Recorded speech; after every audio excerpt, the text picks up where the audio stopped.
दोस्तों नमस्कार, उम्मीद कर रहा हूं आप सब लोग अच्छे होंगे। And laws of motion series का आज हमारा 8th एपिसोड है। लास्ट एपिसोड में हम नॉर्मल फोर्स को पढ़ रहे थे, तो नॉर्मल फोर्स के ऊपर हमने कुछ एक्सपेरिमेंट देखे और लास्ट एपिसोड के लास्ट के जब 5 मिनट को देखोगे तो उसमें मैंने लोकेशन के बारे में मैं कुछ बता रहा था कि नॉर्मल फोर्स की लोकेशन और mg फोर्स की जो लोकेशन है वो कहाँ पे हम लोग दिखाते हैं, सेम पॉइंट पे दिखाएं ना दिखाएं, कब दिखाते हैं कब नहीं दिखाते हैं, उसके बारे में आज के एपिसोड में हम डिस्कस करेंगे। आज का जो एपिसोड है, अगर आप इसको प्रॉपर्ली समझना चाहते हो तो मेक श्योर कि मैथमेटिकल फाउंडेशन जो ऑलरेडी मैं कवर कर चुका हूं, उसमें मैंने कुछ टॉपिक के ऊपर लेक्चर लिए थे जिसमें centre of mass, centre of gravity and centroid, ये 3 चीज़ कैसे कैलकुलेट की जाती हैं वो जरूर आप देख लीजिएगा। इनकेस अगर आपने नहीं देखा है तो नीचे डिस्क्रिप्शन में मैंने उनका लिंक दिया हुआ है, मेक श्योर कि आप उसको जरूर देख लें और तभी आप इस लेक्चर को देखें, क्योंकि तभी आप इसको बेहतर समझ पाओगे दोस्तों। ठीक है, तो चलिए शुरू करते हैं सिलसिला एंड समझते हैं कि नॉर्मल फोर्स और mg फोर्स को कैसे दिखाया जाता है, कहाँ पे हम लोग दिखाते हैं, क्या वो सेम लोकेशन पे होंगे या डिफरेंट लोकेशन पे होंगे। इस चीज को समझने के लिए दोस्तों आपको सबसे पहले 2 चीजों को समझना पड़ेगा, और वो क्या है, एक है रिजिड बॉडी और एक है पार्टिकल। तो कब हम रिजिड बॉडी को यूज करते हैं, कब हम पार्टिकल को यूज करते हैं, तो दोनों की मीनिंग को पहले समझते हैं। ठीक है, रिजिड बॉडी क्या होती है? रिजिड बॉडी देखिए दोस्तों, रिजिड बॉडी क्या चीज होती है? वो चीज जो जिसके पास अपनी डायमेंशन हो, जिसका अपना एक मास हो और कनेक्टेड बॉडी हो। कनेक्टेड का मतलब ठोस। जैसे ये देखिए, ये जो बॉडी है ये क्या है, ये एक रिजिड बॉडी है, इसके पास अपना एक मास है, इसके पास अपनी एक डायमेंशन है, लंबाई चौड़ाई ऊंचाई, ठीक है, और ये कनेक्टेड बॉडी है, ये एक ठोस बॉडी है, इसमें एक हिस्से से पूरी हिस्सा कनेक्टेड है। ठीक है, तो इस स्ट्रक्चर को मैं क्या बोलूंगा, रिजिड बॉडी। ठीक है, तो रिजिड बॉडी क्या होती है? जिसके पास अपना एक मास होता है, जिसकी अपनी एक डायमेंशन होती है। ठीक है, ऐसे मैं कोई भी बॉडी दिखा रहा हूं, ऐसे रैंडम कोई भी बॉडी अगर आप लोगे, रियल वर्ल्ड में जितने भी मैसिव बॉडी होती है सारी रिजिड बॉडी ही होती है। ठीक है, तो इसके पास अपनी डायमेंशन है, इसका अपना एक मास है m। ठीक है, अभी बात करते हैं पार्टिकल की। पार्टिकल क्या होता है? पार्टिकल क्या होता है दोस्तों? पार्टिकल वो चीज जिसके पास अपना मास हो बट उसकी डायमेंशन नेग्लिजिबल हो, उसकी डायमेंशन ना हो, या बहुत ही माइन्यूट डायमेंशन आप ले सकते हो, बिकॉज आप बोलोगे सर डायमेंशन ही नहीं है तो फिर खत्म ही हो जाएगा चीज। तो आप ये कह सकते हो डायमेंशन बिल्कुल नेग्लिजिबल हो और जिसके पास अपना मास हो, उसको हम बोलते हैं पार्टिकल। ठीक है, जिसके पास अपना मास हो और जिसकी डायमेंशन बहुत ही नेग्लिजिबल हो, वो चीज हमारी पार्टिकल के अंडर आ जाती है। जब भी आप पार्टिकल के ऊपर फोर्सेस लगाते हो तो सारे फोर्सेस एक ही पॉइंट पे आपको देखने को मिलते हैं। जैसे मान लीजिए आपने कोई पार्टिकल लिया और उसके ऊपर फोर्स लगा रहे हो, F1, F2, F3, F4, तो ये आपने फोर्सेस सारे पार्टिकल के ऊपर लगाए हैं। क्योंकि पार्टिकल की डायमेंशन बहुत छोटी है तो सारे के सारे फोर्सेस आप कह सकते हो कि एक ही पॉइंट पे आप दिखाओगे, अगर पार्टिकल का केस है तो। लेकिन अगर केस आप रिजिड बॉडी का ले रहे हो तो रिजिड बॉडी में आपके फोर्सेस जो हैं वो डिफरेंट लोकेशन पे हो सकते हैं दोस्तों। ठीक है, आपके फोर्सेस जो हैं वो डिफरेंट लोकेशन पे हो सकते हैं। जैसे कि देखिए यहाँ पे ये F1 फोर्स है, ये F2 फोर्स है, ये F3 फोर्स है और ये F4 फोर्स है। ठीक है भाई, तो ये फोर्सेस आपके डिफरेंट लोकेशन पे आ गए।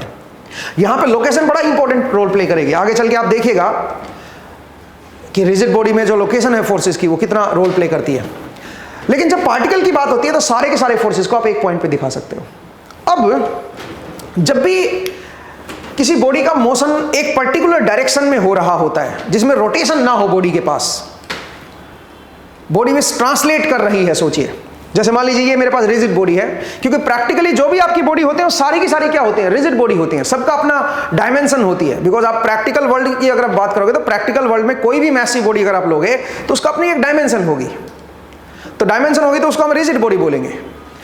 तो उस रिजिड बॉडी को आप पार्टिकल की तरह कब ट्रीट करोगे दोस्तों? कब आप पार्टिकल की तरह ट्रीट कर सकते हो? जब उस रिजिड बॉडी का एक पर्टिकुलर डायरेक्शन में मोशन हो रहा हो, वो ट्रांसलेट कर रही हो, वो रोटेट ना कर रही हो, उसमें रोटेशन ना हो।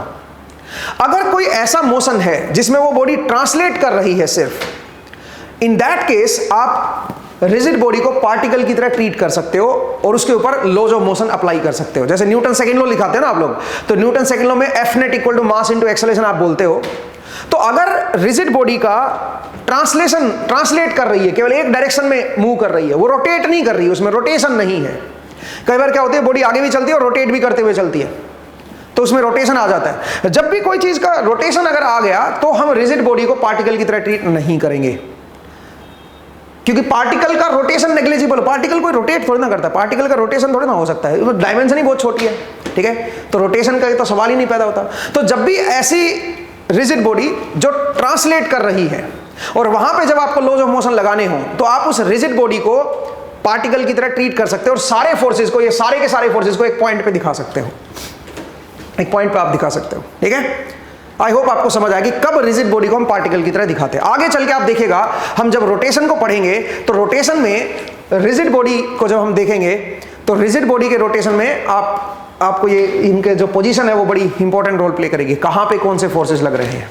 लेकिन तब तक हम, क्योंकि हम रोटेशन को तो कंसीडर कर नहीं रहे, हमारा जो मोशन है वो केवल एक ही डायरेक्शन में है, तो हम रिजिड बॉडी को भी पार्टिकल की तरह ही लेके चलेंगे, सारे फोर्सेस को हम एक ही जगह पे दिखाएंगे दोस्तों, ठीक है। तो अब आप बोलोगे फिर सर, फिर तो सवाल ही खत्म हो गया, फिर तो हमें नॉर्मल फोर्स को डिफरेंट लोकेशन पे दिखाना ही क्यों है, क्योंकि आप जो है, आप तो ये कह रहे हो कि एक ही डायरेक्शन में अगर मोशन हो रहा है, एक पर्टिकुलर डायरेक्शन में अगर मोशन हो रहा है, बॉडी अगर ट्रांसलेट कर रही है, तो सारे फोर्सेस को एक जगह पे दिखा देते हैं। तो mg नॉर्मल फोर्स और बाकी जो और फोर्स एक्ट कर रहे हैं बॉडी के ऊपर, सबको हम क्या कर देते हैं, एक ही जगह पे दिखा देंगे, तो आपको नॉर्मल फोर्स की लोकेशन दिखाने का सवाल ही पैदा नहीं हुआ, फिर तो टेंशन ही खत्म होगी आपकी। बिल्कुल सही कह रहे हो, लेकिन चलो अभी के लिए टेंशन खत्म होगी, लेकिन आगे चल के तो आपको देखना ही पड़ेगा कि नॉर्मल फोर्स कहाँ लग रहा है, ठीक है।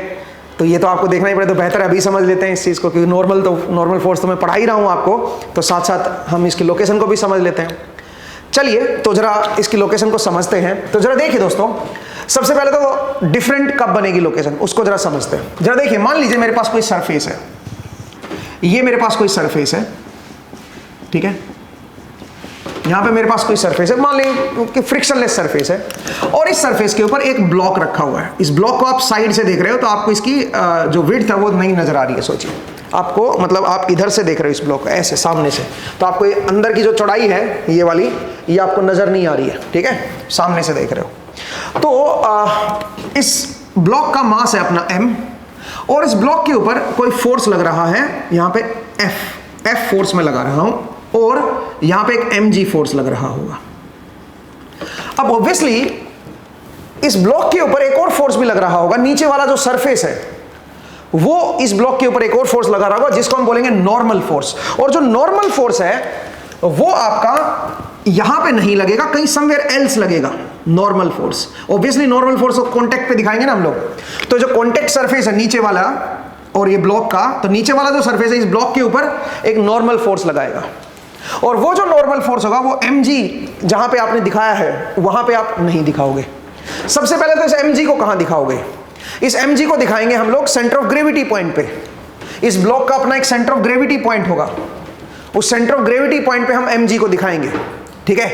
लेकिन जो नॉर्मल फोर्स है वो जरूरी नहीं है कि वो आपका सेंटर ऑफ ग्रेविटी पॉइंट पे ही आप लोग दिखाओ, वो आपका पहली बात तो इस सरफेस पे लगेगा, नीचे ब्लॉक के नीचे निचला जो कॉन्टेक्ट सरफेस है ब्लॉक का, जो नीचे वाले सरफेस के साथ जुड़ा हुआ है, वहां पे नॉर्मल फोर्स लगेगा, और उसकी लोकेशन बड़ी इंपॉर्टेंट होगी, जरूरी नहीं है कि वो यहीं पे आए, ठीक है। दूसरी बात, ये जो नॉर्मल फोर्स है ये क्या चीज है, ये नॉर्मल फोर्स रिएक्शन फोर्स है। किसका रिएक्शन फोर्स है, नीचे वाले सरफेस का, ब्लॉक के ऊपर। इसका मतलब ब्लॉक के ऊपर लग रहा है फोर्स, और नीचे वाले सरफेस ने रिएक्शन दी है। नीचे वाले सरफेस के ऊपर ये जो ब्लॉक है, ये वाला ब्लॉक नीचे वाले सरफेस के ऊपर कुछ फोर्स लगा रहा था, वो एक्शन था, तो इसको हमने क्या बोल दिया, इसको हमने रिएक्शन बोल दिया। ये नीचे वाला सरफेस ब्लॉक के ऊपर लगा रहा है।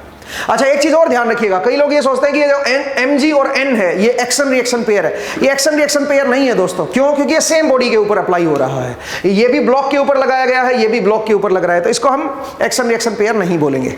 एक्शन रिएक्शन पेयर के लिए दो डिफरेंट बॉडी होना जरूरी है, ठीक है। जैसे कि अगर आप नीचे वाले सरफेस पे देखोगे तो ऊपर वाला ब्लॉक नीचे वाले सरफेस को नीचे धकेल रहा है, उसके ऊपर n फोर्स लगा रहा है, तो उतना ही फोर्स क्या करेगा, नीचे वाला सरफेस उस ब्लॉक के ऊपर लगाएगा n। तो ये जो है ये नॉर्मल फोर्स रिएक्शन फोर्स है नीचे वाले सरफेस का, ठीक है। तो n और mg एक्शन रिएक्शन पेयर नहीं है भाई, ये ध्यान देना भाई। पहली बात तो ये बराबर ही नहीं है, एक्शन एंड रिएक्शन फोर्स तो बराबर होते हैं, तो ये तो पहली बात तो बराबर ही नहीं है, तो ये चीज आपको ध्यान देनी है। अगली सवाल है कि कहां दिखाएं इसको, और यहां पे सेम पॉइंट पे क्यों नहीं दिखाया गया, ठीक है। तो पहले यहां पे दो मुद्दे उठते हैं, क्या कि सबसे पहला मुद्दा है कि mg को कहां दिखाएं। सबसे पहले तो mg की बात करते हैं कि mg को कहां लोकेट करें।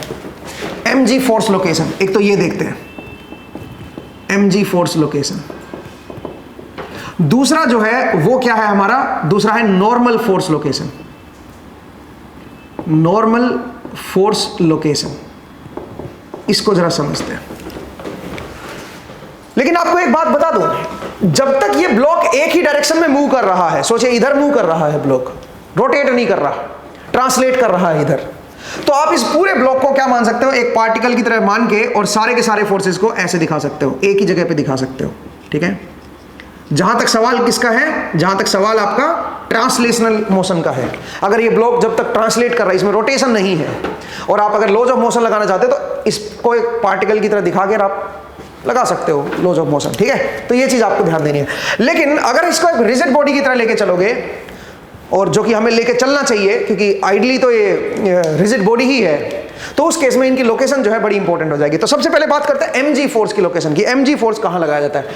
mg force centre of gravity पे लगाएंगे, सेंटर ऑफ मास या सेंटर ऑफ ग्रेविटी पॉइंट बोल दो, क्योंकि यहां पे g की वैल्यू तो हर जगह सेम है। तो आप ये कह सकते हो कि जो भी इस ब्लॉक का सेंटर ऑफ मास पॉइंट होगा, वहीं पे आपका क्या होगा, mg फोर्स लगेगा। तीन चीजें हैं दोस्तों, तीन चीजें कौन कौन सी? एक है आपका centre of mass, centre of mass, दूसरा है आपका सेंटर ऑफ ग्रेविटी, तीसरा है आपका सेंट्रोइड। ठीक है, ये तीन चीजें हैं दोस्तों। तो जो mg फोर्स लगता है वो लगता है सेंटर ऑफ ग्रेविटी पे, याद रखिएगा, सेंटर ऑफ ग्रेविटी वाला पॉइंट जो होता है वहां पे mg फोर्स लगता है। लेकिन centre of gravity, centre of mass और सेंट्रोइड ये तीनों बराबर ही होते हैं दोस्तों। कब? कुछ केसेस हैं, कुछ कंडीशन है। क्या कंडीशन है? सबसे पहली कंडीशन तो जो मास डेंसिटी है वो क्या रहनी चाहिए। तो सबसे पहले मैं mg की बात कर रहा हूं भाई, कहां दिखाएंगे? मास डेंसिटी यूनिफॉर्म होनी चाहिए, मतलब हर जगह मास डेंसिटी मटेरियल के अंदर, ब्लॉक के अंदर हर जगह सेम होनी चाहिए, पहला पॉइंट। दूसरा पॉइंट क्या है, g जो है ये क्या रहनी चाहिए, ये भी आपकी कांस्टेंट रहनी चाहिए, हर पॉइंट पे सेम लगनी चाहिए, पोजीशन के अकॉर्डिंग बदलनी नहीं चाहिए, क्योंकि इसकी ब्लॉक की डायमेंशन ही इतनी छोटी है कि आप मान सकते हो कि जी हर जगह कांस्टेंट रहेगी। तो अगर जी हर जगह सेम है तो सेंटर ऑफ मास और centre of gravity point same आएंगे। ठीक है, ये दूसरी कंडीशन क्या बताती है, ये इन दोनों के बारे में बताती है कि अगर जी मेरा हर पॉइंट पे सेम है, हर लोकेशन पे जी की वैल्यू अगर सेम है, तो सेंटर ऑफ मास या सेंटर ऑफ ग्रेविटी जो है वो सेम पॉइंट होता है। और ये पॉइंट सेंट्रोइड के बराबर कब आएगा, जब हर पॉइंट पे क्या हो, मास डेंसिटी मेरी यूनिफॉर्म हो। जैसे कि मैं आपको बताता हूं, समझाता हूं। ये मेरे पास एक एक्रेलिक ब्लॉक है, एक्रेलिक ब्लॉक है, और ये लकड़ी का ब्लॉक है। अब लकड़ी के ब्लॉक में और एक्रेलिक ब्लॉक में बहुत फर्क है। क्या फर्क है? एक्रेलिक ब्लॉक में इसको बनाया इस तरह से जाता है कि इसकी जो मास डेंसिटी है वो हर जगह सेम है, क्योंकि इसमें कोई भी हिस्से का, कोई भी थोड़ा सा भी वॉल्यूम उठा लोगे इसका और उसका मास देखोगे, और यहां से उठा लो, यहां से उठा लो, वो बराबर मास आएगा। लेकिन लकड़ी में ऐसा नहीं होगा। लकड़ी की बनावट इस तरह की होती है कि कहीं पे ज्यादा ठोस होती है और कहीं पे कम ठोस होती है। यहाँ पे देखो, यहाँ पे बहुत ज्यादा ठोस है, ये यहाँ पे ज्यादा मास होगा इसका। यहाँ पे अगर कुछ हिस्सा निकालोगे और यहाँ से कुछ हिस्सा निकालोगे, उसमें मास में डिफरेंस आ जाएगा। तो लकड़ी जो होती है वो कभी भी यूनिफॉर्म मास डेंसिटी की नहीं होती है। तो अगर यूनिफॉर्म मास डेंसिटी की नहीं है तो जो सेंट्रोइड है इसका वो कहां होगा? सेंट्रोइड तो इसका ज्योमेट्रिकल सेंटर होता है, याद रखिए। वो तो ज्योमेट्री पे डिपेंड करता है, मास डेंसिटी पे नहीं डिपेंड करता। जो सेंट्रोइड होता है वो तो ज्योमेट्रिकल सेंटर होता है दोस्तों। ये क्या होता है? Geometrical centre, geometrical centre. तो ज्योमेट्रिकल सेंटर कैसे होगा? वो ज्योमेट्री के हिसाब से आप निकाल लो भाई। सामने से रेक्टेंगल नजर आ रही है तो यहाँ पे इसका सेंटर यहाँ पे लाई करेगा, और क्योंकि इसकी अपनी एक विड्थ भी है, मोटाई भी है, तो अंदर की तरफ जो इसका पॉइंट होगा वो अंदर की तरफ भी सरक जाएगा। अगर इसकी विड्थ t है तो t/2 अंदर सरक जाएगा। तो इस तरह से आप क्या करोगे, आप सेंट्रोइड को निकाल लोगे।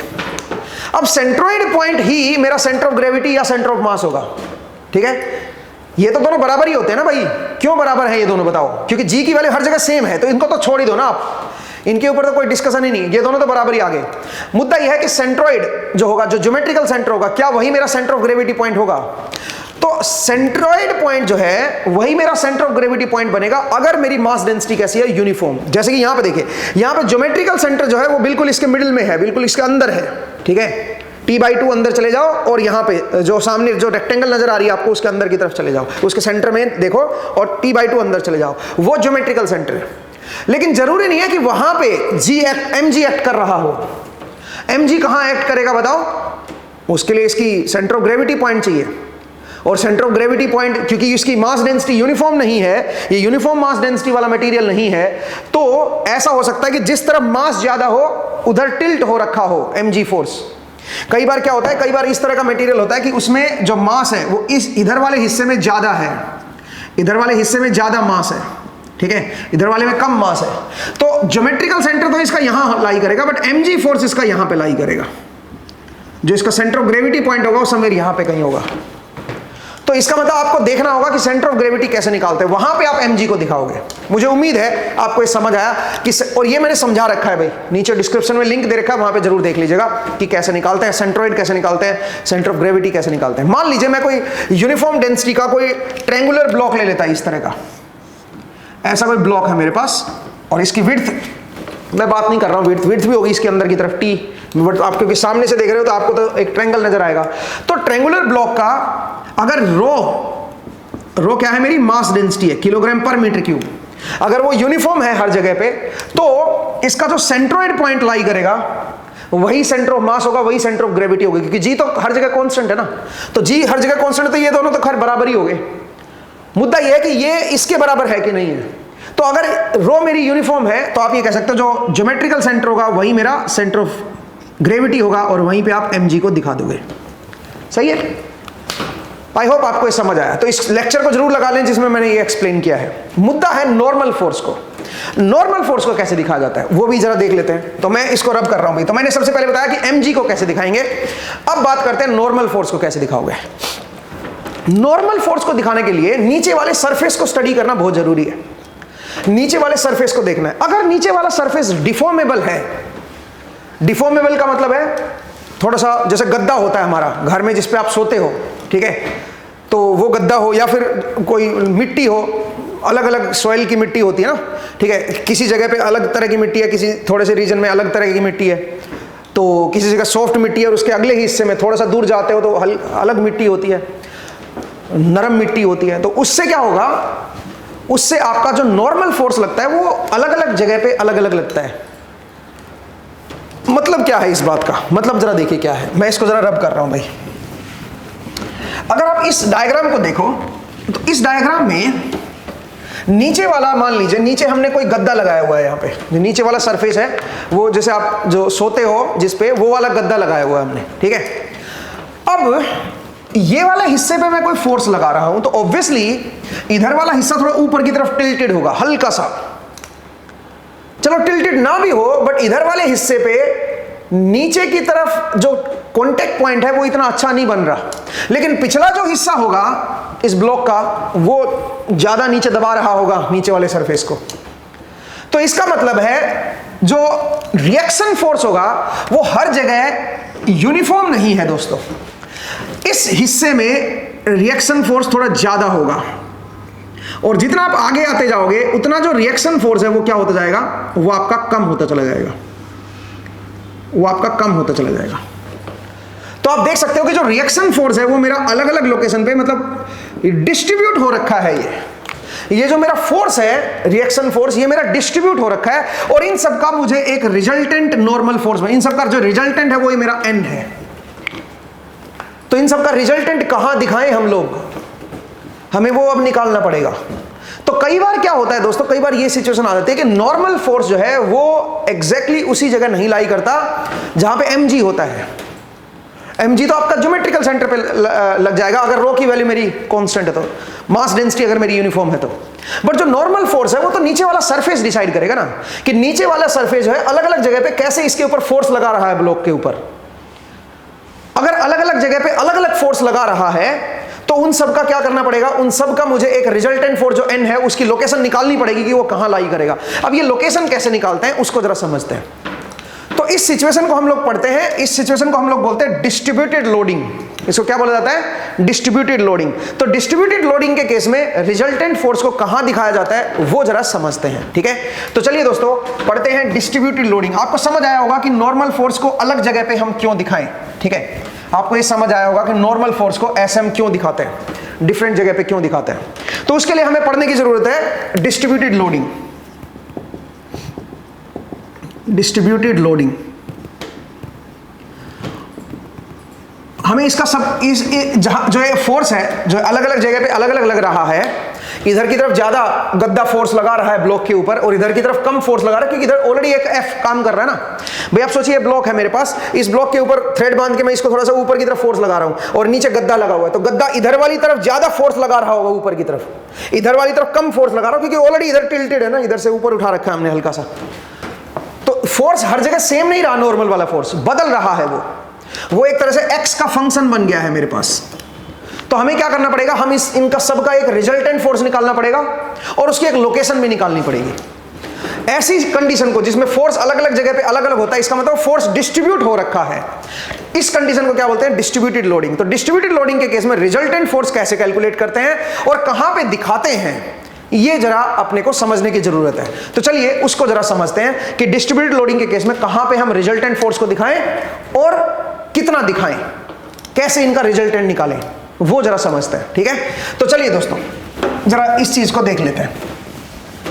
पहले मैंने mg को बताया, mg के लिए तो कुछ सोचने की जरूरत नहीं है। अगर मास डेंसिटी यूनिफॉर्म है तो जो सेंट्रॉइड पॉइंट होगा, मतलब जो ज्योमेट्रिकल सेंटर होगा, वहीं mg को दिखा दो, कुछ नहीं सोचना, ठीक है। नॉर्मल फोर्स के लिए कॉन्टैक्ट को देखना होता है कि कॉन्टैक्ट कैसे फोर्स लगा रहा है। अगर हर जगह बराबर फोर्स लगा रहा होता नीचे वाला कॉन्टैक्ट, फिर तो कुछ सोचने की जरूरत ही नहीं है। हर जगह बराबर फोर्स लगा रहा है तो इन सब का रिजल्टेंट फोर्स निकाल लो सबका। कैसे निकालते हो बताऊंगा मैं आपको, और मिडिल में ही उसको भी दिखा दो फिर आप, ठीक है। कैसे वो अभी बताऊंगा मैं आपको, ठीक है, आप कंफ्यूज मत होइए, ठीक है। तो सबसे पहले मैंने आपको बताया, तो चलिए डिस्ट्रीब्यूटेड लोडिंग को समझते हैं। उससे पहले आपको मैं एक और चीज समझाना चाह रहा हूं, इसके बिल्कुल पूरी तरह से जंप करने से पहले मैं आपको एक नई जानकारी और देना चाहता हूं। एक नया वर्ड है जिसको हम बोलते हैं प्रेशर। ये क्या चीज होता है प्रेशर? प्रेशर फोर्स का ही एक दूसरा नाम है, आप ये समझिए। जैसे मान लीजिए मैं यहां पे कोई इसको दबा रहा हूं, इसको प्रेस कर रहा हूं, ठीक है, बोर्ड को प्रेस कर रहा हूं, तो इसका मतलब मैं बोर्ड के ऊपर प्रेशर लगा रहा हूं दोस्तों, बोर्ड के ऊपर फोर्स भी लगा रहा हूं। तो प्रेशर और फोर्स समहाउ कनेक्टेड होते हैं। कैसे कनेक्टेड होते हैं? प्रेशर को आप बोल सकते हो pressure is equal to force per unit area. Unit area पे कितना फोर्स लग रहा है, ठीक है, वो मेरा क्या हो जाएगा, वो मेरा प्रेशर हो जाएगा, ठीक है। जरा देखिए, मान लीजिए मैं बोलूं कि भाई मेरे पास ये ब्लॉक है, इस ब्लॉक के ऊपर मैं 20 न्यूटन का फोर्स लगा रहा हूं अंदर की तरफ, 20 न्यूटन का फोर्स लगा रहा हूं। अब क्या हुआ, ये ब्लॉक किससे कनेक्टेड है? ये ब्लॉक का जो पिछला सरफेस है, ये पूरा का पूरा सरफेस इस बोर्ड के ऊपर फोर्स लगा रहा है। कितना? 20 न्यूटन, क्योंकि मैंने बाहर से 20 न्यूटन लगाया ना इसके ऊपर। तो पूरे का पूरा जो है, ये जो एरिया है, ये एरिया इसके कॉन्टेक्ट में है, तो पूरा कॉन्टेक्ट एरिया जो है वो इसके ऊपर एक फोर्स लगा रहा होगा 20 न्यूटन का, क्योंकि मैं बाहर से इसको 20 न्यूटन से प्रेस कर रहा हूं। तो आप ये समझिए कि अगर इतना कॉन्टेक्ट रीजन जो है, अगर इतना कॉन्टेक्ट जो है ब्लॉक का इस बोर्ड के साथ वो 20 न्यूटन लगा रहा है, तो यूनिट एरिया अगर मैं निकाल लूं तो यूनिट एरिया पे कितना फोर्स लग रहा है? 20 न्यूटन पूरे एरिया पे लग रहा है ना, पूरा एरिया ए नोट है मान लीजिए, तो पूरा एरिया ए नोट जो है बोर्ड पे 20 न्यूटन लगा रहा है फोर्स, क्योंकि मैं बाहर से इसको 20 न्यूटन से प्रेस कर रहा था। इसको एक चीज से पकड़ के मैं इसको प्रेस कर रहा था अंदर की तरफ। जो कॉन्टेक्ट सरफेस है वो देखो, उसका एरिया ए नोट है मान लीजिए, तो ए नोट एरिया पे 20 न्यूटन जो है वो बोर्ड प्रेस हो रहा है, 20 न्यूटन का फोर्स है। तो यूनिट एरिया पे कितना फोर्स होगा? अगर मैं इसका यूनिट एरिया ले लूं 1 सेंटीमीटर स्क्वायर या 1 मीटर स्क्वायर, अगर मैं एरिया ले लूं 1 मीटर स्क्वायर, तो उस पे कितना फोर्स ये लगा रहा होगा? तो ए नोट एरिया पे 20 न्यूटन लगा रहा है, तो 1 एरिया पे कितना हो जाएगा? 20 बाई ए नोट।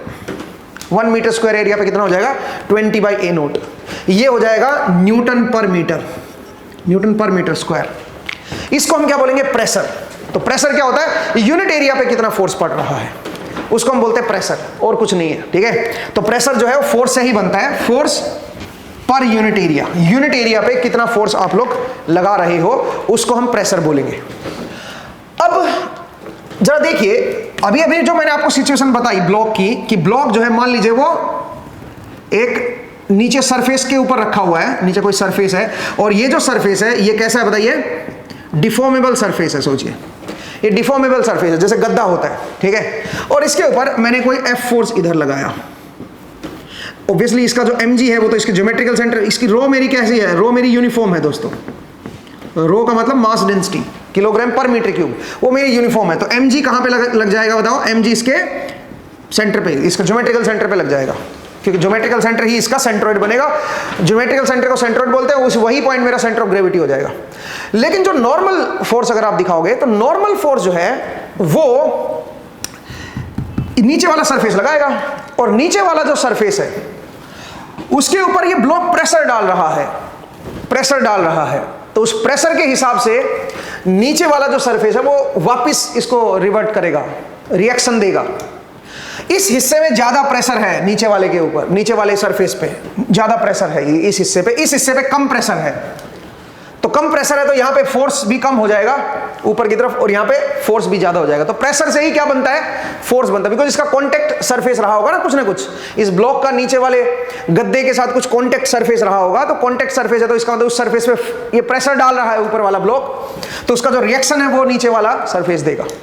सही है, तो प्रेशर मैंने समझाया कि प्रेशर क्या होता है, वही फोर्स में भी कन्वर्ट होता है। तो अगर मैं कोई एक रैंडम एग्जांपल ले लूं, ठीक है, एक रैंडम एग्जांपल ले लूं जिसमें आपको ये दे रखा है कि प्रेशर जो है वो कैसे बदल रहा है किसी सरफेस पे। सोचिए मेरे पास कोई इस तरह का सरफेस है,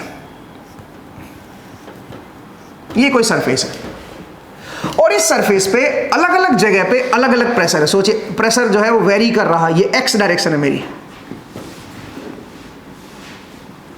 ये एक्स डायरेक्शन है, ठीक है। अब जरा देखिएगा मैं क्या दिखाने की कोशिश कर रहा हूं, उसको समझने की कोशिश करना भाई, ठीक है। तो क्या हो रहा है दोस्तों, हो ये रहा है कि यहां पे ये कोई ऐसा कोई नीचे सरफेस है, इस सरफेस पे अलग अलग जगह पे अलग अलग प्रेशर है। यहां पे प्रेशर थोड़ा ज्यादा है, यहां पे थोड़ा प्रेशर जो है ये जो कर्व दिखा रखा है ना, ये प्रेशर के एम्पलीट्यूड को दिखा रहा है। सोचिए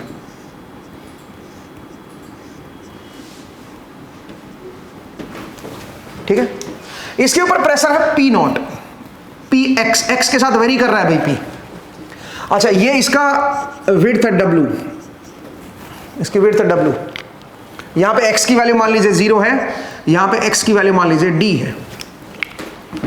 तो अलग अलग जगह पे अलग अलग प्रेशर पड़ रहा है। आप इसको ऐसे भी इमेजिन कर सकते हो कि यहां पे मान लीजिए कोई ट्रॉली है, ऐसे समझ लीजिए, ट्रॉली समझते हो, ट्रैक्टर की जो ट्रॉली होती है वो वाली ट्रॉली है, ठीक है। आप इसको इस तरह से इमेजिन करो कि ट्रैक्टर की कोई ट्रॉली है और उसके पहिए नहीं है। सोचिए उस ट्रॉली के पहिए नहीं है, इस तरह की ट्रॉली है, और हमने क्या किया, हमने इस ट्रॉली के अंदर मिट्टी डाल दी, और जो मिट्टी डाली है वो इधर वाले हिस्से में ज्यादा है और इधर वाले हिस्से में मिट्टी जो है वो कम है। ऐसे मिट्टी डाली हुई है, ठीक है, ये मिट्टी डली हुई है इसके ऊपर, ठीक है, ट्रॉली के ऊपर। तो ट्रॉली का जो नीचे वाला जो सरफेस होगा, क्योंकि इधर वाले हिस्से में ज्यादा मिट्टी अक्यूमुलेट हो रखी है तो ज्यादा प्रेशर डाल रही होगी, और इधर वाले हिस्से में कम प्रेशर डाल रही होगी। तो इसका मतलब है प्रेशर जो है वो x के साथ वेरी कर रहा है, और ऑब्वियसली इसकी एक विड्थ भी है W, ठीक है, W इसकी विड्थ है। तो x के साथ आपका प्रेशर वेरी कर रहा है, इसका मतलब जो मेरा फोर्स लगेगा वो अलग अलग जगह पे अलग अलग लगेगा, क्योंकि प्रेशर अलग अलग है। तो अब इस प्रेशर से हम क्या कर सकते हैं, हम फोर्स का वेरिएशन देख सकते हैं कि x के साथ कैसे फोर्स वेरी कर रहा है। क्योंकि प्रेशर तो क्या होता है, प्रेशर होता है न्यूटन पर मीटर स्क्वायर, उसकी यूनिट होती है न्यूटन पर मीटर स्क्वायर। अब हम क्या देखना चाहते हैं, हम देखना चाहते हैं फोर्स का वेरिएशन x के साथ। हम इस W को हटाना चाहते हैं, तो W को हटा सकते हो, आप इसको W से मल्टीप्लाई कर दो भाई, W मीटर से मल्टीप्लाई करोगे तो आपका ये विड्थ का कंसेप्ट हट जाएगा, विड्थ को देखने की जरूरत नहीं है फिर। तो आप अगर मैं इसको W से मल्टीप्लाई कर दूं तो आप ये कह सकते हो W इंटू PX जो है वो बन जाएगा न्यूटन पर मीटर, ये x के साथ वेरिएशन आ जाएगा।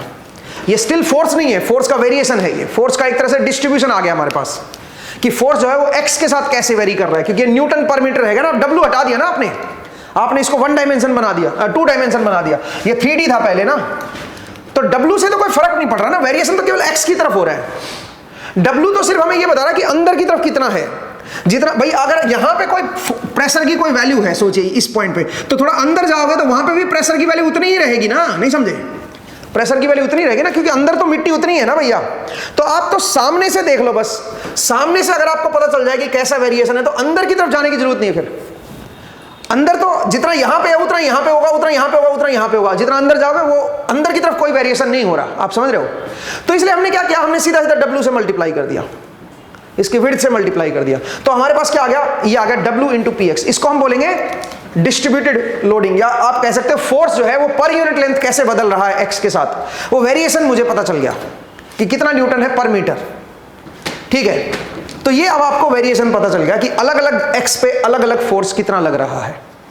अब आप यहां से क्या कर सकते हो, यहां से रिजल्टेंट फोर्स को कैलकुलेट कर सकते हो कि रिजल्टेंट कितना फोर्स नीचे वाले सरफेस पे लग रहा है, और जितना रिजल्टेंट नीचे वाले सरफेस पे लगेगा उतना ही क्या करेगा, नीचे वाला सरफेस रिएक्शन फोर्स देगा, वो नॉर्मल फोर्स आ जाएगा, सिंपल। ठीक है, तो इस तरह से आप नॉर्मल फोर्स को निकाल सकते हो। पहली बात तो अगर रिजल्टेंट नॉर्मल फोर्स को अगर आपको निकालना हो, या हो सकता है कि यही मेरा नॉर्मल फोर्स हो। भाई ऊपर जो है कोई मान लीजिए ऐसा सरफेस है जो अलग अलग जगह पे अलग अलग फोर्स दे रहा है, अलग अलग जगह पे अलग अलग फोर्स दे रहा है, आपको उसका रिजल्टेंट कैलकुलेट करना है। भाई जरूरी तो नहीं है कि ऊपर से मिट्टी नीचे ब्लॉक को धकेले, हो सकता है कि नीचे वाला जो सरफेस है वो अलग अलग जगह पे क्या कर रहा हो, वो अलग अलग जगह पे अलग अलग फोर्स दे रहा हो ऐसे। तो आपको क्या करना आना चाहिए, आपको इसका, फिर आपको ये दे रखा है कि कितना न्यूटन पर मीटर है, कैसे वेरी कर रहा है वो X के साथ। तो अगर आपको ये पता है कि फोर्स X में कैसे वेरी कर रहा है, तो उसके बाद आप क्या करोगे, आप इसका रिजल्टेंट फोर्स आपको निकालना आना चाहिए कि इसका रिजल्टेंट क्या बनेगा और कहां पे लोकेटेड होगा, इस तरह से आपको निकालना आना चाहिए। ठीक है, अगर आपको वेरिएशन दे रखा है तो वो कैसे निकालते हैं वो जरा समझते हैं।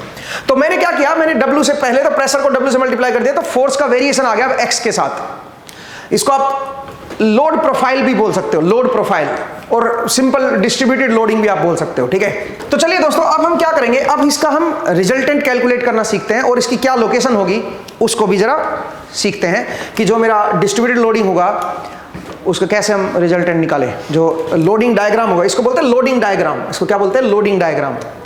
जो न्यूटन पर मीटर से आप दिखाते हो उसको हम लोडिंग डायग्राम बोलते हैं। ठीक है, उसमें W हट चुका है भाई, ध्यान रखना, W से मल्टीप्लाई कर देना प्रेशर को, तो न्यूटन पर मीटर में आ गया हमारे पास, इसको हम क्या बोलेंगे, लोडिंग डायग्राम। तो अगर आपको लोडिंग डायग्राम पता है तो लोडिंग डायग्राम से आप रिजल्टेंट फोर्स निकाल सकते हो और उसकी लोकेशन भी निकाल सकते हो। कैसे निकालोगे जरा देखिए।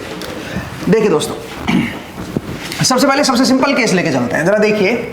अगर मैं आपसे बोलूं कि भाई मेरा जो फोर्स पर यूनिट लेंथ है W से मल्टीप्लाई करने के बाद, वो मान लीजिए X के साथ बदल रहा है, ये मेरा X है, और यहां पे X इक्वल टू 0 था और कुछ इस तरह से बदल रहा है दोस्तों, लीनियरली बदल रहा है। सोचिए, ऐसे मान लेता हूं कि यहां से यहां पे X इक्वल टू 0 है और यहां पे X इक्वल टू मान लीजिए 2 मीटर है। ठीक है, यहां पे आपका जो फोर्स है वो ऐसे, मतलब ये ग्राफ है, इसका लोडिंग डायग्राम है, ये X इक्वल टू 0, ये X इक्वल टू 2 है, और आपको दे रखा है कि जो मेरा फोर्स है पर यूनिट लेंथ, तो फोर्स पर यूनिट लेंथ को मैं F नहीं बोलूंगा दोस्तों, इसको मैं एक नया नाम दे देता हूं, इसको मैं बोल देता हूं मे बी आप इसको F क्या बोलना है, लोडिंग डायग्राम है तो L बोल दो। L जो लोडिंग डायग्राम है, जो X का फंक्शन है वो आप बोल सकते हो 20 x माइनस 2। ठीक है जी, 20x प्लस 2 बोल दीजिए इसको, x प्लस 2। ठीक है, ये है भाई। तो आप देख सकते हो कि x इक्वल टू 0 पे इसकी वैल्यू क्या है बताओ, 2 माइनस एक्स लिखो भाई, 2 माइनस एक्स। हाँ जी, जरा देखिए, तो इतना न्यूटन पर मीटर का लोडिंग वेरिएशन आपको दे दिया कि लोड जो है वो ऐसे वेरी कर रहा है x के साथ।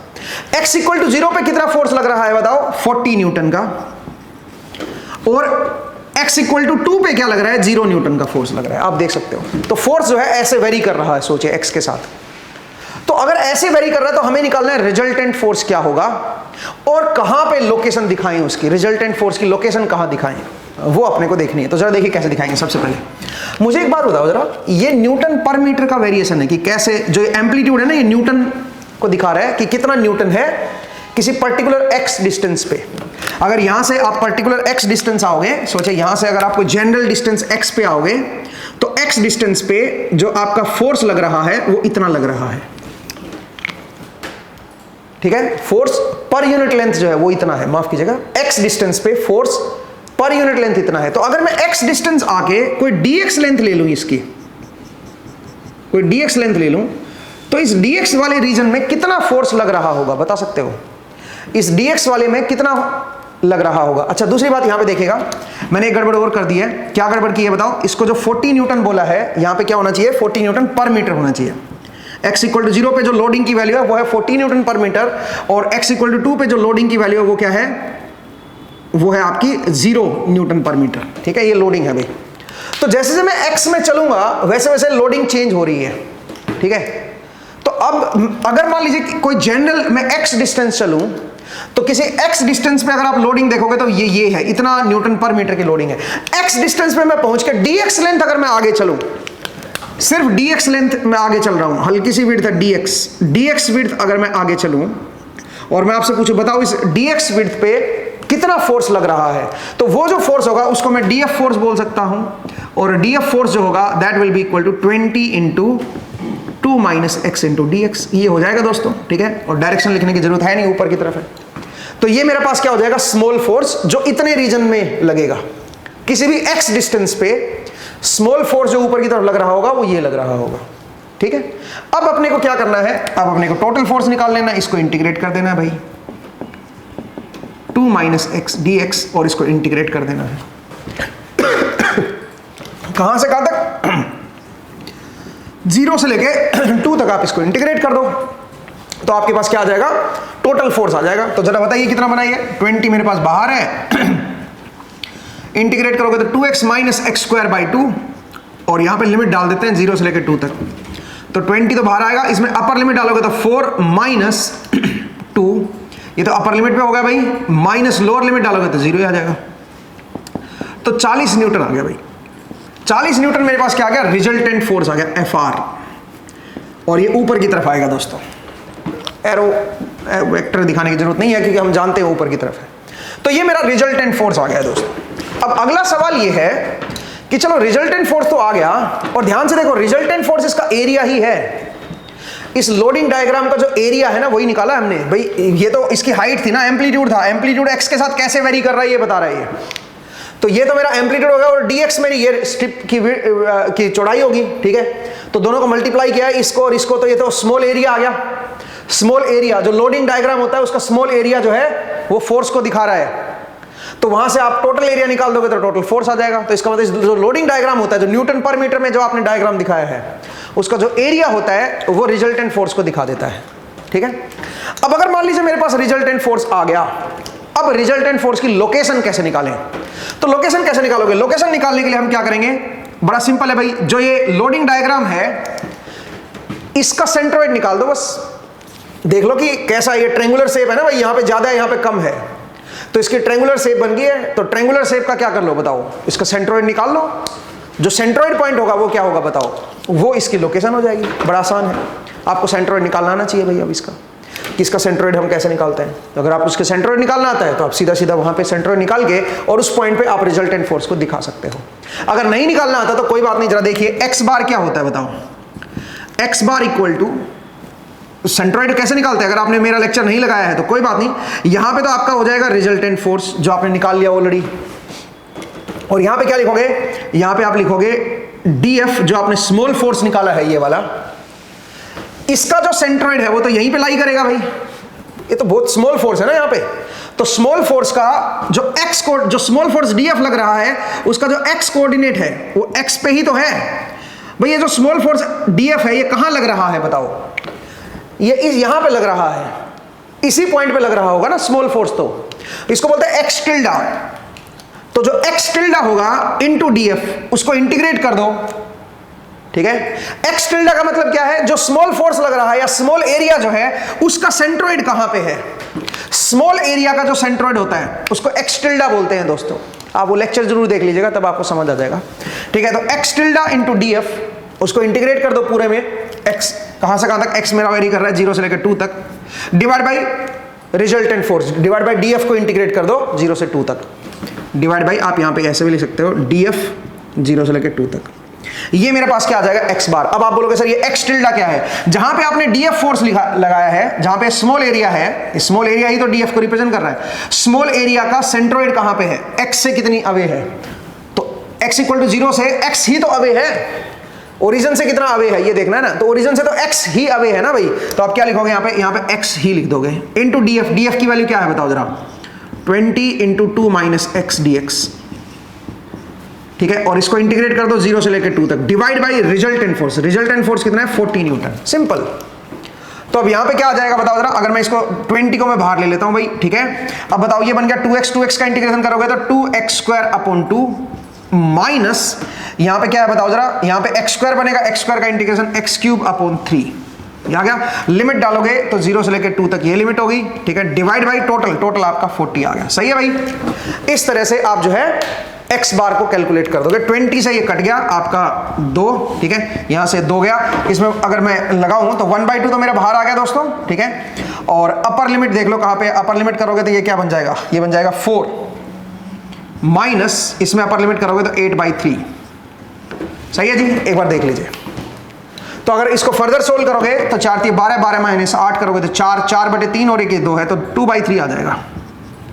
इसका मतलब x इक्वल टू 2/3 जो है वहां पे आप इसकी लोकेशन को दिखाओगे 40 न्यूटन। तो अगर इसका रिजल्टेंट दिखाना होगा तो रिजल्टेंट कहां पे दिखाऊंगा, यहां से आप जो है इस पॉइंट से आप 2/3 आगे आ जाओ, ठीक है, और वहां पे आप रिजल्टेंट फोर्स को दिखा दो FR, ये FR दिख जाएगा, ठीक है। इस तरह से आप जो है निकालोगे इसको। तो बड़ा आसान केस है दोस्तों कि कैसे हम रिजल्टेंट फोर्स को हम लोग दिखाते हैं, ठीक है। मुझे उम्मीद है आपको ये समझ आया कि कैसे हम ऐसे को इसको कैलकुलेट करेंगे। तो सेम केस यहां पे भी लगा सकते हो जो थोड़ी देर पहले मैंने आपको समझाया था। अगर आप वही वाला केस देखोगे जिसमें गद्दे पे वो रखा हुआ था ब्लॉक, तो अगर आप उसको भी देखते हो, उसको भी आप इजीली कर सकते हो, उसका नॉर्मल फोर्स कहां पे लोकेट करेगा, ठीक है। जरा देखिए हमने क्या किया हुआ था, ये हमारे पास गद्दा था और यहाँ पे हमने ब्लॉक लगा रखा था और उसके ऊपर ये हमारा फोर्स था F, ये हमारा फोर्स था F, इसका मास था M, तो और यूनिफॉर्म डेंसिटी है तो mg फोर्स तो यहाँ पे आ गया।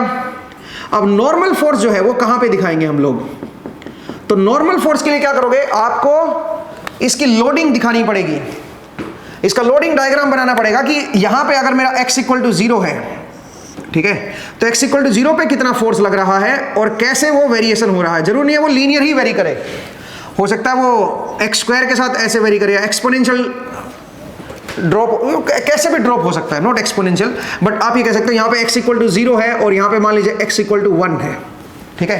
तो आप इसको बोल सकते हो कि ये जो ग्राफ है ये है मेरा x माइनस 1, ठीक है, x माइनस 1 का स्क्वायर में है ऐसे। तो आप देख सकते हो x इक्वल टू 0 पे इसकी वैल्यू 1 न्यूटन पर मीटर है और x इक्वल टू 1 पे इसकी वैल्यू 0 हो जाएगी। तो सोचिए ये जो ऊपर की तरफ गद्दा फोर्स लगा रहा है वो फोर्स हर पॉइंट पे सेम नहीं है, वो फोर्स जो है हर पॉइंट पे सेम नहीं है, ऐसे ऐसे फोर्स लगा रहा है। तो अब आपको क्या करना होगा, अब आपको इसका एक तो रिजल्टेंट फोर्स निकालना है कितना होगा, ठीक है। दूसरा आपको क्या करना है बताइए, दूसरा आपको कहां पे होगा वो भी आपको बताना है। वैसे रिजल्टेंट फोर्स निकालने का एक और तरीका भी है, वो तो न्यूटन सेकंड लॉ से भी लगा सकते हो। आप जानते हो कि वाई डायरेक्शन में इसका कोई मोशन तो है नहीं ब्लॉक का, अगर वाई डायरेक्शन में इस ब्लॉक का कोई मोशन नहीं है तो इसका मतलब नेट फोर्स वाई डायरेक्शन में क्या होगा, 0। तो अगर आप वाई डायरेक्शन के मोशन की बात कर रहे हो, ट्रांसलेशनल मोशन की बात कर रहे हो, तो आप इस पूरे ब्लॉक को क्या मान सकते हो, एक पार्टिकल की तरह ट्रीट कर लो, और पार्टिकल की तरह ट्रीट करोगे तो इसके ऊपर एक डाउनवर्ड फोर्स mg लगेगा, सारे के सारे फोर्स यहीं दिखाने पड़ेंगे, और एक फोर्स इसके ऊपर क्या लगेगा, नॉर्मल फोर्स लगेगा ऊपर की तरफ, और एक इसका जो भी अपना थीटा होगा, सोचिए फोर्स जो है कुछ थीटा एंगल बना रहे तो इसका भी एक कंपोनेंट ऊपर की तरफ आएगा f साइन थीटा। सारे के सारे फोर्सेस आपने यहां पे दिखा दिए। जो इनका जो नेट फोर्स लगेगा वो 0 लगना चाहिए क्योंकि वाई में कोई मोशन नहीं है, तो वहां से भी आप नॉर्मल निकाल सकते हो, रिजल्टेंट निकाल सकते हो, इसका रिजल्टेंट निकाल सकते हो इस तरह से। अभी तक आप ऐसे ही तो करते आए थे न्यूटन सेकंड लॉ से, ठीक ठीक है, लेकिन ध्यान दीजिएगा दोस्तों, वो कहां पे दिखाएंगे वो ये डायग्राम नहीं बताएगा आपको आंसर। कहां पे दिखाएंगे वो तो लोडिंग ही बताएगी आपको फिलहाल, अगर लोडिंग दे रखी है तो। अगर आपको लोडिंग दे रखी है कि कहां पे कितना है, तो उससे अभी आप रिजल्टेंट निकाल सकते हो। इसका एरिया निकाल दो लोडिंग डायग्राम का, वो रिजल्टेंट फोर्स हो जाएगा, ठीक है। और फिर कहां पे लोडिंग को दिखाओगे तो इस शेप का, जो ये शेप बनी है, इस शेप का सेंट्रोइड आप निकाल दो। अब सेंट्रोइड आपको निकाल आना चाहिए भाई, ठीक है। इस शेप का आप सेंट्रोइड निकाल दो भाई। जो मेरा सेंट्रोइड पॉइंट होगा इसका, वहां पे आप क्या करोगे, रिजल्टेंट फोर्स को दिखाओगे। Resultant force is normal force. I hope आपको समझ आया कि नॉर्मल फोर्स जो है वो हम कहां पे दिखाएंगे। लेकिन जब तक सवाल ट्रांसलेशनल मोशन का है, ये रोटेट नहीं कर रहा, सोचिए केवल एक्स में मूव कर रहा है या वाई में आप मोशन को स्टडी करना चाह रहे हो, और ये केवल एक ही डायरेक्शन में मूव कर रहा है, सोचिए रोटेट नहीं कर रहा है। अगर इसमें रोटेशन नहीं है तो जो भी डायरेक्शन में आप मोशन देखना चाह रहे हो, चाहे एक्स में देखो, चाहे वाई में देखो, चाहे जेड में देखो, किधर भी देखो आप, अगर ये रोटेट नहीं कर रहा है तो आप इसको क्या कर सकते हो, आप एक पार्टिकल की तरह ट्रीट करके, और जिस भी डायरेक्शन में आपको इसका रिजल्टेंट फोर्स निकालना है उस डायरेक्शन में आप उसके फोर्सेस दिखा दो। इसका फ्री बॉडी डायग्राम बना के इसको एक पार्टिकल की तरह ट्रीट करके यहाँ पे ऐसे दिखा दो, और इसके ऊपर जितने भी फोर्सेस है पहले वो दिखा दो। तो इसके ऊपर देखो, अगर मैं इसका फ्री बॉडी डायग्राम बनाऊं तो ये एक पार्टिकल है, इसको ऐसे हमने दिखा दिया क्योंकि इसमें रोटेशन तो है नहीं, ये तो केवल एक ही डायरेक्शन में मूव कर रहा है, सोचिए आगे की तरफ।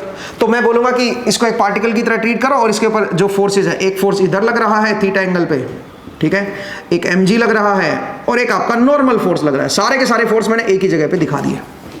अब अगर आपको x डायरेक्शन में मोशन को कंसीडर करना है, अगर x डायरेक्शन में मोशन देखना है, तो x डायरेक्शन में नेट फोर्स क्या हो जाएगा, नेट फोर्स हो जाएगा f cos theta, that must be equal to mass into acceleration, ठीक है। तो एक्सेलरेशन आ जाएगी x डायरेक्शन वाली यहां से हमारे पास। अगर y डायरेक्शन में देखना, तो y डायरेक्शन में मूव ही नहीं कर रहा है, मान लीजिए केवल ये सरफेस पे ही मूव कर रहा है, y डायरेक्शन में मान लीजिए मूव ही नहीं कर रहा, तो y डायरेक्शन में नेट फोर्स क्या हो जाएगा, जीरो। तो एक y डायरेक्शन में ये फोर्स है, एक ये फोर्स है, इसका सम जो है दोनों का ये mg के बराबर आ जाएगा, एक्सेलरेशन जीरो आएगी y डायरेक्शन में, ठीक है। तो इस तरह से आप क्या कर सकते हो दोस्तों, इस तरह से आप इसको स्टडी कर सकते हो। तो नॉर्मल फोर्स की वैल्यू जो है, अगर तो आप ट्रांसलेशनल मोशन है तो डायरेक्टली भी आप निकाल सकते हो कि रिजल्टेंट नॉर्मल फोर्स कितना होगा। लोकेशन कहां होगी वो इंपॉर्टेंट नहीं रहेगी, कब, जब आप ट्रांसलेशनल मोशन को स्टडी कर रहे हो। लेकिन अगर आप रोटेशन अगर आ गया इसके अंदर, फिर इसकी पोजीशन बड़ी इंपॉर्टेंट हो जाएगी। कहां पे इसकी पोजीशन होगी वो जरूरी है भाई। तो वो दो तीन तरीके से निकाल सकते हैं, आगे चल के आप देखिएगा कि कैसे। एक और तरीका भी है इसको निकालने का, ठीक है, वो मैं आपको समझाऊंगा कि कैसे इसकी लोकेशन निकालते हैं। एक तरीका है कि अगर इसकी लोडिंग डायग्राम दे रखा हो, इसका कितना न्यूटन पर मीटर का नीचे की तरफ फोर्स लग रहा है नीचे से, अगर लोडिंग डायग्राम दे रखा हो तो उससे आप रिजल्टेंट फोर्स भी निकाल सकते हो और उसकी लोकेशन भी निकाल सकते हो।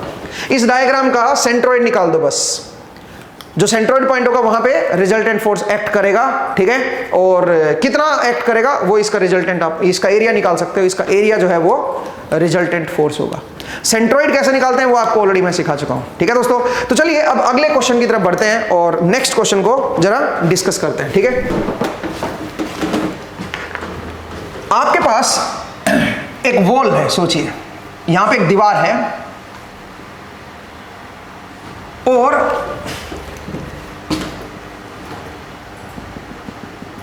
उस दीवार के ऊपर, दीवार की विड्थ दे रखी है भाई, विड्थ है मेरी 1 मीटर और जो हाइट है वो है 4 मीटर।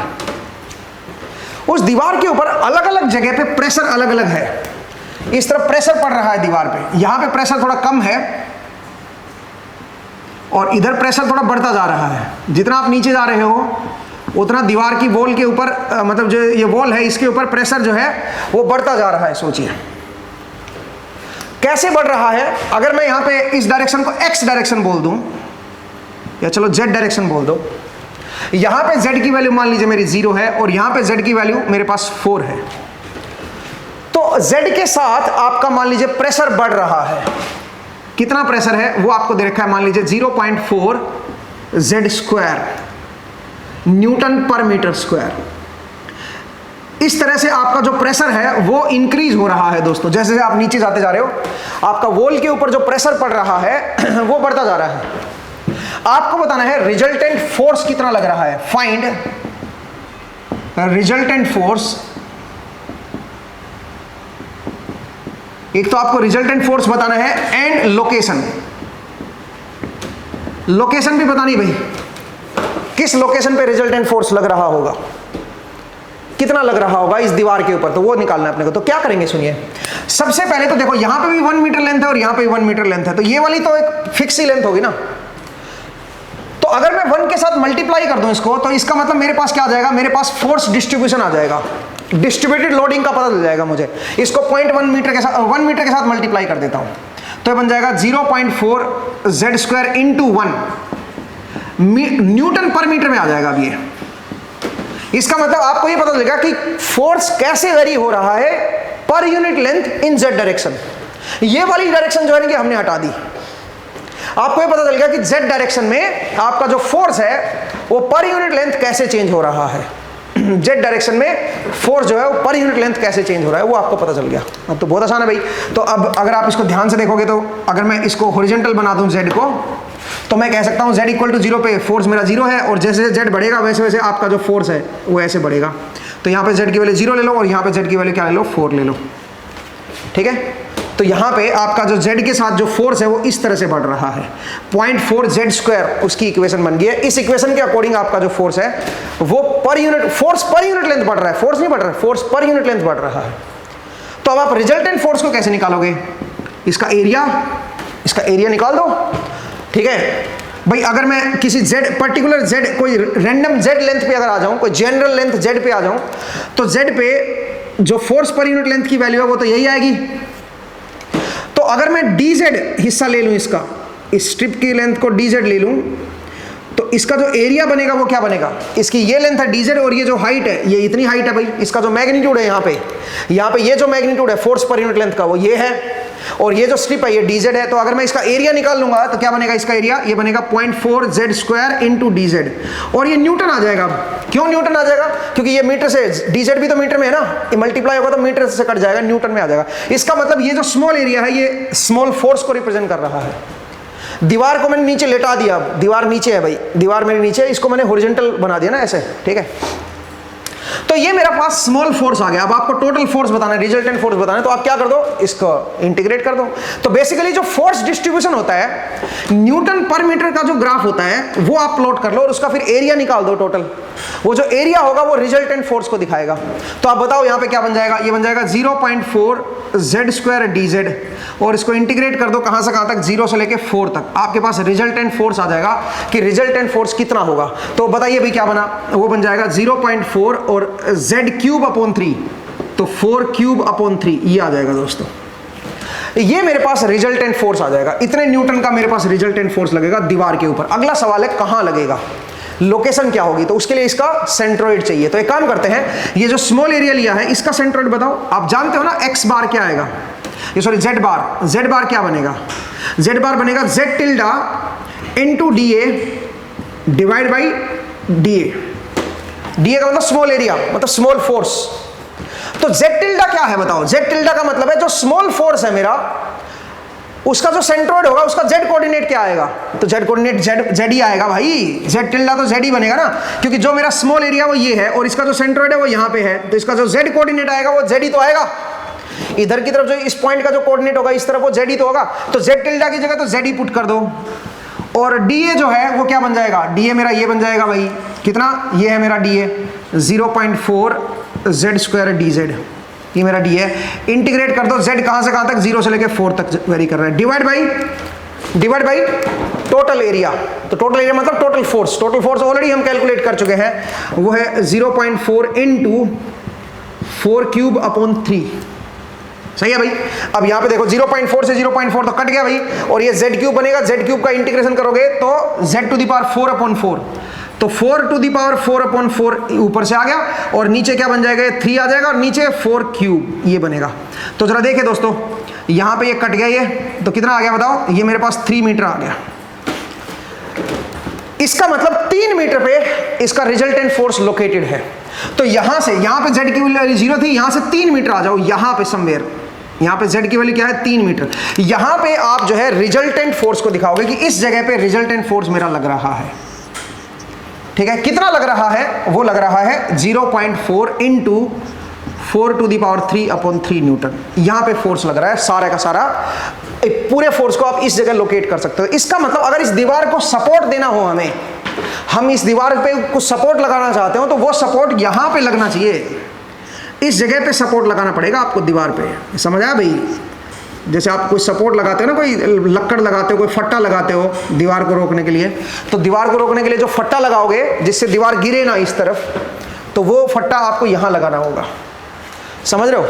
तो अगर आप इस तरह का फोर्स अगर किसी दीवार पे लगता है तो आप देख सकते हो कि रिजल्टेंट फोर्स कहां पे लोकेट करेगा और कहां पे आपको फट्टा लगाना होगा, सो दैट आप जो है उस फोर्स को रोक सकते हो, उसको गिरने से रोक सकते हो। सारा का सारा फोर्स यहां पे लगना चाहिए, ठीक है?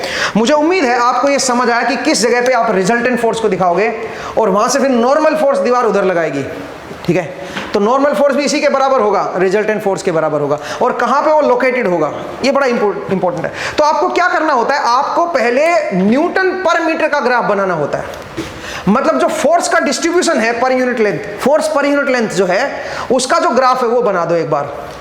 उसका ग्राफ अगर एक बार बन गया तो उसका जो सेंट्रोइड पॉइंट होगा वहां पे सारा का सारा फोर्स लोकेटेड होगा और उसका जो एरिया होगा वो रिजल्टेंट फोर्स को दिखा देगा, ठीक है? इतना सा पॉइंट आपको ध्यान रखना है। अगले एपिसोड में इसके ऊपर हम कुछ और क्वेश्चंस करेंगे दोस्तों, सो दैट आपकी जो अंडरस्टैंडिंग है वो थोड़ी और बेहतर हो, तो उसको भी हम लोग देखेंगे, डिस्ट्रीब्यूटेड लोडिंग के केस को। तो अगले एपिसोड में फिर से हम इसके ऊपर कुछ अच्छे अच्छे क्वेश्चंस करने की कोशिश करेंगे एंड मिलते हैं फिर अगले एपिसोड में। तो आज के एपिसोड में यार इतना ही करेंगे, आई होप आपको ये समझ आया। तो फिर से मुलाकात होगी अगले एपिसोड में, तो अपना ख्याल रखिए, पढ़ते रहिए, मुस्कुराते रहिए। नेक्स्ट टाइम मिलते हैं, थैंक यू।